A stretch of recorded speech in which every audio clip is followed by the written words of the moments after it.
കറുപ്പും വെളുപ്പിന്റെ പുതിയ എപ്പിസോഡിലേക്ക് സ്വാഗതം. മറുനാടനും പോങ്ങുമൂടനും രണ്ട് ലെവലുകളിൽ നിൽക്കുന്ന വ്യക്തിത്വങ്ങളാണ്. വിമർശന സാഹിത്യവും മൂർച്ചയേറിയ വിമർശന രീതിയും വിമർശന ശൈലിയും പോങ്ങനെ സോഷ്യൽ മീഡിയയിൽ ഒരു വ്യക്തിത്വമുള്ള വ്യക്തിയായി മാറ്റി നിർത്തുന്നു. മുഖം നോക്കാതെയുള്ള വിമർശനവും വിമർശിക്കുന്ന വിഷയത്തോടുള്ള ആത്മാർത്ഥതയും ആ വിഷയത്തിൽ അങ്ങറ്റം വരെ ഇറങ്ങി ചെല്ലാൻ കഴിയുന്ന ആ ഒരു കഴിവും മറുനാടൻ ഷാജിനെയും ജേർണലിസത്തിൻ്റെയും വിമർശനത്തിൻ്റെയും രീതികളിൽ വ്യത്യസ്തനാക്കും. എന്നാൽ പോങ്ങുമൂടനെ പറ്റിയുള്ള നല്ല വാക്കുകൾ, ഷാജിൻ സ്കറിയുടെ നല്ല വാക്കുകൾ പോങ്ങുമൂടൻ്റെ യൂട്യൂബ് ചാനലിൻ്റെ കൗണ്ടറുകളെ അതിവേഗം ചലിപ്പിച്ചത് നേരിട്ട് കണ്ട ആളാണ് ഞാൻ. ആലുപോലെ വളർന്ന വ്യക്തിത്വങ്ങൾ അടിയിലൊരു പുൽനാമ്പിനെ പോലും വളരാൻ അനുവദിക്കാത്ത ഈ ലോകത്ത് ഷാജിൻ സ്കറിയെ പോലുള്ള ഒരാൾ കാണിച്ച മഹാമനസ്കത ഒരാളിൽ ഒതുങ്ങുന്നില്ല. അദ്ദേഹത്തിൻ്റെ തന്നെ ചാനലിൽ പ്രവർത്തിച്ചിരുന്ന ശീതൾ ഉണ്ണികൃഷ്ണനെ പറ്റി അദ്ദേഹം പറഞ്ഞ ദയയോട് കൂടിയ നല്ല വാക്കുകൾ അവരെയും സോഷ്യൽ മീഡിയയിൽ ഒരു നല്ല സ്ഥാനത്ത് പ്രതിഷ്ഠിച്ചിട്ടുണ്ട്. ആരെയും വളരാൻ അനുവദിക്കരുത് എന്നുള്ള ഒരു രീതിയിൽ നിന്ന് മാറി എല്ലാവരും വളരട്ടെ, എല്ലാവർക്കുമുള്ള സ്പേസ് ഈ ലോകത്തിലുണ്ട് എന്ന് വിശ്വസിക്കുന്ന ഒരു വ്യക്തി ആയതുകൊണ്ട് മാത്രമാണ് ഷാജിൻ സ്കറിയെപ്പോലുള്ള ഒരാൾക്ക് മറ്റുള്ളവരെ പറ്റിയിട്ട് നല്ല വാക്കുകൾ പറയാൻ ഇടയാക്കുന്നത്. ഇവർ രണ്ടുപേരും അവരവരുടെ കർമ്മമണ്ഡലങ്ങൾ സൃഷ്ടിച്ച് മുന്നോട്ട് പോകുന്ന ആളാണ്. എന്നാൽ ഇന്നും ഒരു കർഷകൻ കൂടിയായ ഷാജിൻ സ്കറിയ സ്വന്തം മൺവെട്ടി കൊണ്ട് സ്വന്തം വഴി വെട്ടിത്തെളിച്ച് അവിടെ പ്രതിഷ്ഠ നേടിയ ഒരു വ്യക്തിത്വമാണ് എന്നുള്ള കാര്യം നമുക്ക് മറക്കാൻ സാധിക്കില്ല. ഇവർ തമ്മിൽ ചെറുതായിട്ടൊന്ന് കോർത്തത് മറ്റു വിഷയങ്ങളിലൊന്നുമല്ല. ഒരു കാലത്ത് ഷാജിൻ സ്കറിയ ഏറ്റവും കൂടുതൽ ഉയർത്തി കാണിച്ചിരുന്ന ഉണ്ണി മുകുന്ദനെ ചെറുതായിട്ടൊന്ന് വിമർശിച്ചു എന്നുള്ളതാണ് കാരണം. ഷാജിൻ സ്കറിയയ്ക്ക് വിമർശിക്കാനുള്ള സ്വാതന്ത്ര്യം ഷാജിൻ സ്കറിയ ഉപയോഗിക്കുമ്പോഴത്തേക്കാണ് ഷാജിൻ സ്കറിയാവുന്നത്. ഇത് പോങ്ങനും അറിയാം. പോങ്ങൻ വിമർശിക്കേണ്ടവരെ വിമർശിക്കേണ്ട രീതിയിൽ വിമർശിക്കുന്നത് കൊണ്ടാണ് പോങ്ങന് സോഷ്യൽ മീഡിയയിൽ അങ്ങനെ ഒരു മഹത്തായ ഇടം ജനങ്ങളുടെ മനസ്സിലുണ്ടാകുന്നത്. ഇവർ തമ്മിൽ ഏതെങ്കിലും ഒരു കാര്യത്തിൽ കോംപ്രമൈസ് ചെയ്യണമെന്ന് ആരും പ്രതീക്ഷിക്കുന്നില്ല.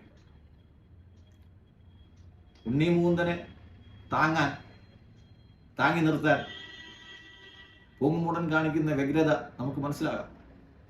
പക്ഷേ ഉണ്ണി മുകുന്ദൻ വിമർശനത്തിന് അതീതനാണ് എന്ന ഒരു മൂഢധാരണ അത് പോങ്ങുമൂടൻ ഉണ്ടായാൽ പോലും അത് ആരും അംഗീകരിക്കാൻ പോകുന്നില്ല.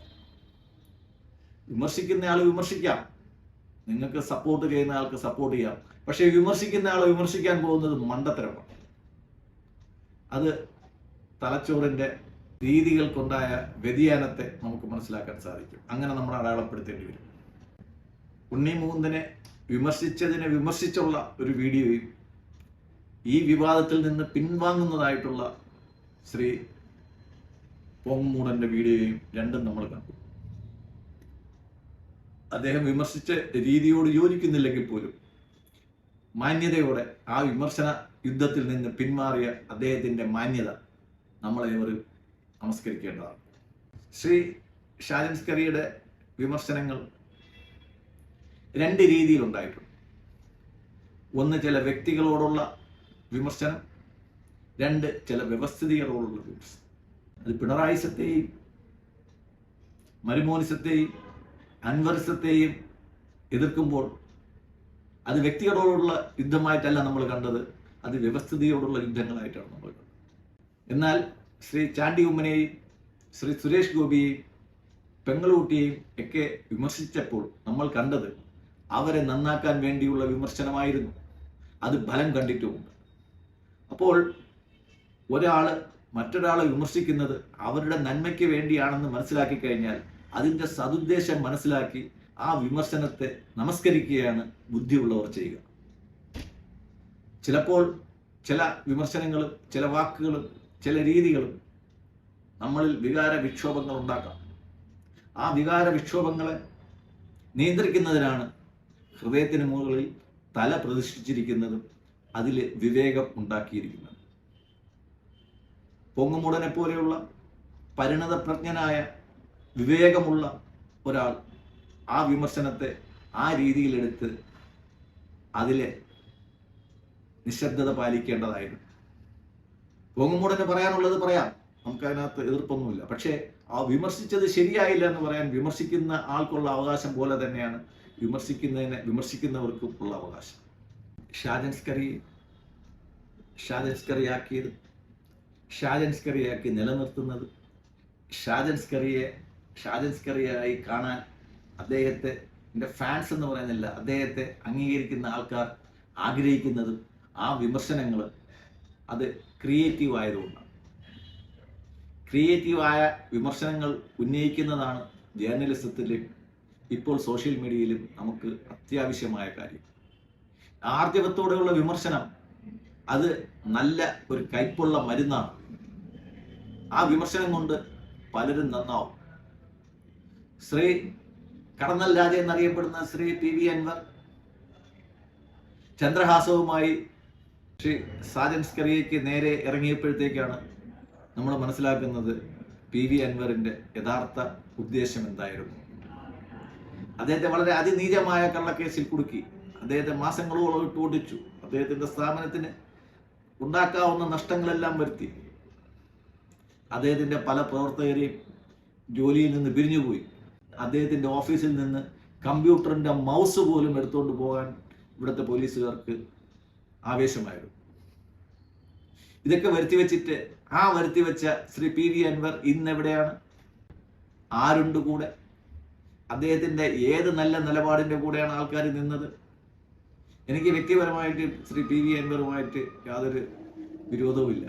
പക്ഷേ ശ്രീ ഷാജൻസ്കറിയക്കെതിരെ നടത്തിയ യുദ്ധത്തിൽ അദ്ദേഹം വളരെ ദയനീയമായിട്ട് പരാജയപ്പെട്ടു. സംസ്ഥാനത്തെ പോലീസ് ഉന്നതന്മാരുടെ എല്ലാം ഒത്താശ ഉള്ളത് കൊണ്ടായിരുന്നു PV അൻവറിന് അങ്ങനെ ചെയ്യാൻ സാധിച്ചത്. പക്ഷേ ജനങ്ങൾ അന്ന് പലരും ശ്രീ ഷാജൻസ്കറിയയ്ക്ക് വേണ്ടിയിട്ട് പ്രാർത്ഥിക്കുന്നുണ്ടായിരുന്നു, പലരും ആഗ്രഹിക്കുന്നുണ്ടായിരുന്നു. നമ്മൾ പ്രാർത്ഥിക്കേണ്ട ഒരു കാര്യത്തിന് വേണ്ടി നമ്മൾ വളരെ തീക്ഷ്ണമായിട്ട് ചിന്തിച്ചാൽ തന്നെ അതൊരു തരംഗമായിട്ട് രൂപപ്പെടും. ആ തരംഗം അദ്ദേഹത്തെ നല്ല ഉദ്ദേശത്തോടായതുകൊണ്ട് അദ്ദേഹത്തെ ആ സമയത്ത് രക്ഷിച്ചു. ഇതിലെ നന്മ തിന്മകൾക്കൊന്നും ഞാൻ അളക്കാൻ ഞാൻ ആളല്ല. ഞാൻ മീഡിയ രംഗത്തെ വളരെ ചെറിയ ഒരാളാണ്, തുടക്കക്കാരൻ. പക്ഷേ ശ്രീ പൊങ്ങുമൂടനെ പോലൊരാൾ, ഷാജൻസ്കറിയെ പോലൊരാളെ വിമർശിക്കുമ്പോഴത്തേക്ക് അതിൽ കുറച്ചുകൂടെ സാവകാശമാവാമായിരുന്നു, വികാരങ്ങളെ അടക്കാമായിരുന്നു, വിവേകത്തെ ഉദ്ദീപിപ്പിക്കാമായിരുന്നു, പറയാനുള്ളത് പറയാമായിരുന്നു. ഷാജൻസ്കറിയെ പറയുന്നതിനോട് എനിക്ക് യോജിപ്പില്ല, സിമ്പിൾ. അതിന് പകരം ഷാജൻസ്കറിയെ വിമർശിക്കാൻ, അദ്ദേഹത്തിന്റെ രീതികൾ വിമർശിക്കാനും ഒക്കെ ശ്രമിച്ചത് ശ്രീ പൊങ്ങുമൂടൻ കാണിച്ച അതിബുദ്ധിയായിരുന്നു. അതിൽ അദ്ദേഹം മാപ്പ് പറഞ്ഞു, അദ്ദേഹം പിൻവാങ്ങി, അദ്ദേഹത്തിന് നമ്മവാകും. എന്തായാലും ഈ രണ്ടുപേരും അവരവരുടെ അതിർത്തികളിൽ നിന്ന് പ്രവർത്തിക്കണമെന്നും അത് ജനങ്ങൾക്ക് കാണണമെന്നും രണ്ടുപേരുടെയും ഉന്നമനം ആഗ്രഹിക്കുന്ന ഒത്തിരി പ്രേക്ഷകരുള്ള രണ്ടാൾക്കാരാണ് അവർ രണ്ടുപേരും. അവർ രണ്ടുപേരും അവരവരുടെ മണ്ഡലങ്ങളിൽ അവരവരുടെ അതിരുകളിൽ ഉയരണമെന്നും ജനങ്ങൾക്ക് അത് ഉപകാരപ്രദമാകണമെന്നും ആഗ്രഹിക്കുന്ന ഒരു വ്യക്തി എന്നുള്ള നിലയ്ക്കാണ് ഞാൻ ഇത്രയും പറഞ്ഞത്. നന്ദി, നമസ്കാരം.